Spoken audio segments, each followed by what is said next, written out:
Is this ceasefire on? There is a lot of uncertainty about this fragile truce between the U.S. and Iran, and the messaging from the Trump administration isn't clearing that up.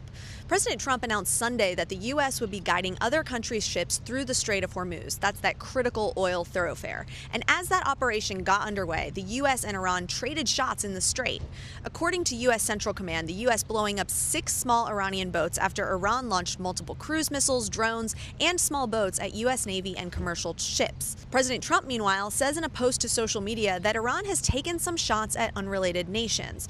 But he's also ramping up the rhetoric, telling Fox News in a phone interview that if Iran targets U.S. vessels, they'll be blown off the face of the earth.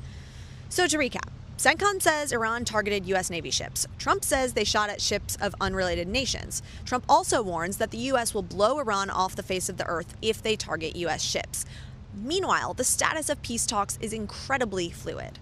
I'm so busy with the Iranians trying to make a good deal, and we're not going to let that happen. But they've got to make a bad deal.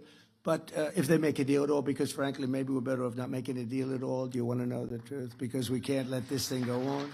The president posting that he couldn't imagine that a deal would be acceptable and that they have not yet paid a big enough price for what they have done to humanity. Then saying his team is having very positive discussions with Iran. Can't let Iran have a nuclear weapon. We hit all new highs, and I said we have to take care of business because we can't let that happen. So we did a little detour, and it's working out very nicely. So there are two potential paths for the president: resume strikes against Iran or downplay these skirmishes and continue to pursue a diplomatic path.